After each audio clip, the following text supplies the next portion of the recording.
네, 안녕하세요 여러분. 반갑습니다. 저는 투어맨에서 에듀케이션 매니저로 일하고 있는 리차드라고 합니다. 오늘 이 영상을 보시는 분들 여기 익숙하지 않으신가요? 네, 바로 여기가 바로 투어맨 LSAT 학원입니다. 네, 제가 드디어 한국에 왔습니다. 본론으로 들어가자면 저번 시간에는 이제 9월 시험을 복귀하고 또 학생분들이 앞으로 LSAT에 대비해서 어떤 전략을 짜야 하는지에 대한 영상이었습니다. 이번 시간부터는 이제 LSAT에서 나오는 문제 유형들을 설명하는 영상들을 업로드할 예정입니다. 공부하시는 분들도 아시겠지만 flaw, strengthening, weakening, necessary, sufficient 등등 있잖아요. 그런 것들을 이제 차례대로 해가지고 저희 투어맨 교과서에 나와 있는 그 순서대로 할 예정입니다. 다르게 공부하시는 분들도 계시겠지만 제가 알려드리는 방법으로 하셔도 괜찮다는 점 미리 말씀드립니다. 그럼 첫 번째로 오늘 주제는 바로 flaw입니다. flaw가 과연 뭘까요? flaw가 이제 오류라고 하죠. LSAT에서 flaw는 자동차의 휘발유라고 볼 수 있습니다. 자동차가 휘발유가 없으면 아예 굴러가지 않듯이 LSAT에서 flaw도 LSAT 문제에서 논리를 전개하는데 매우 정말 매우 중요한 요소 중에 하나라고 볼 수 있습니다. 그렇다면 flaw가 무엇인가? 제가 예시 하나 들어볼게요. 한 경제학자가 500명이 사는 마을에서 5개월 동안 이제 경제 실험을 했대요. 500명 중에서 반은, 즉 250명은 월마다 300만 원씩 받았고 또 나머지 250명은 월마다 200만 원을 받았습니다. 그래서 경제학자가 내린 결론은 5개월 후에 300만 원을 받은 사람들은 200만 원을 받은 사람들보다 더 부자가 됐을 것이다 라는 거예요. 근데 이제 여기에서 논리적 오류가 무엇일까? 이제 물론 LSAT을 오랫동안 공부하신 분들은 바로 알아차리실 거예요. 여기서 flaw가 무엇인지. 하지만 이제 이 영상을 보시는 다른 분들도 계시기 때문에 논리적 오류, 즉 flaw를 먼저 생각할 때는요, 스티뮬러스, 즉 본문에서 과연 premise, 전제라고 해서 반드시 conclusion, 결론일까? 라는 의문점을 가지고 있어야 합니다. 이 공식을 제가 밑에 써놓겠습니다. 방금 말씀드린 그 예시에 대입을 해보면 과연 300만 원을 받은 사람이 200만 원을 받은 사람보다 5개월 후에 더 부자가 됐을까? 이런 의문점을 가져야 합니다. 아닐 수도 있죠, 당연히. 왜냐면 애초에 그 나머지 250명이 원래부터 돈이 더 많았을 수도 있고요. 혹은 300만 원을 받은 사람들은 돈을 막무가내로 사용해가지고 5개월 후에는 그 200만 원을 받은 사람들보다 돈이 더 없을 수가 있죠.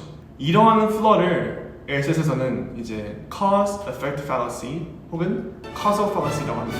그러니까 원인이 있기 때문에 반드시 결과가 있는 것은 아니죠. 뭐 예를 들어서 아까 말씀드린 것처럼 한 결과가 다른 원인 때문에 생길 수도 있고요. 혹은 한 결과가 다른 두 개의 원인 때문에 생길 수도 있고요. 이러한 flaw들이 LSAT에서 즐비합니다. 이제 LSAT에서 나오는 문제 유형들을 딱 정리를 해보니까 18개에서 20개 정도 되는 거예요. 이렇게 정형화된 flaw가 있고 정형화되지 않는 flaw가 있는데 정형화된 flaw를 외우기는 정말 쉽습니다. 왜냐하면 그거를 저희가 뭐 다른 사람들도 했겠지만 저희가 추려보니까 약 18개 정도로 나오더라고요. 그래서 그것만 외우시면 정형화된 flaw는 괜찮을 것이다. 뭐 예를 들어서 equivocation flaw가 있어요. equivocation flaw가 무엇이냐?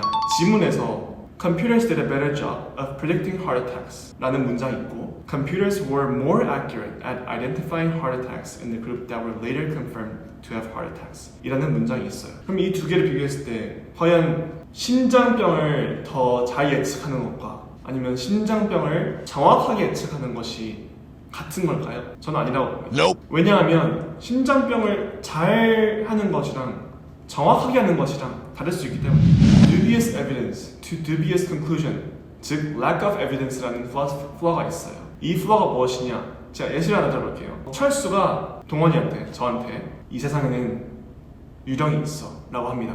근데 제가 철수한테 너 그러면 유령이 있는지 한번 증명해봐 라고 했어요.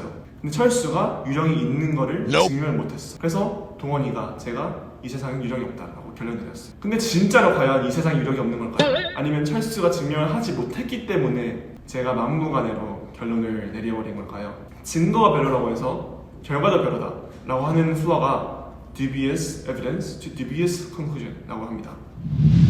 뭐 이런 정형화된 flaw들이 한 18개 정도 있는데요. 근데 이제 정형화되지 않은 flaw는 무엇이냐? 대부분의 flaw 중에서 이제 정형화되지 않은 문제들의 문제가 어떻게 써있냐면 The argument overlooks the possibility 혹은 The argument fails to consider the possibility 혹은 The argument ignores the possibility 이 세 개가 있는데요. 이 세 개가 이제 뒤에 뭐 overlooks the possibility, fails to consider the possibility, ignores the possibility 그러니까 그런 가능성을 무시한다 라고 하는 게 어느 선지가 스티뮬러스에 있는 결론을 약화시키냐 라는 것을 골라라 하는 문제예요. 물론 사실 정형화되지 않은 플러 문제들에서 플러를 찾기가 되게 쉽지가 않습니다. 하지만 제가 아까 말씀드린 그런 예시들을 본인의 언어로 한번 설명을 하거나 아니면 공부할 때 문제 풀 때 옆에 적거나 하시면서 그런 훈련을 계속 하시면 언젠가는 반드시 이 플러다, 이 플러다, 요거는 정형화되지 않은 플러다 이런 거를 딱딱딱 아시게 될 겁니다. 네, 오늘은 한번 이제 학원에서 투영맨 학원에서 직접적으로 영상을 한번 찍어봤는데요. 아까 제가 딱 들어왔을 때 이제 제이컵 쌤도 계셨고 원장님도 계셨고 다른 분들도 계셨는데 정말로 따뜻하게 받아주셔서 감사했습니다. 투영맨의 에듀케이션 매니저로서 좀 더 열심히 분발하는 그런 모습을 보이도록 하겠습니다. 오늘 이제 플로어였는데요. 다음 시간에는 이제 스트렝스닝 하고 위크닝 논리를 한번 간략하게나마 설명해 드리도록 하겠습니다. 감사했습니다. 위치되었습니다.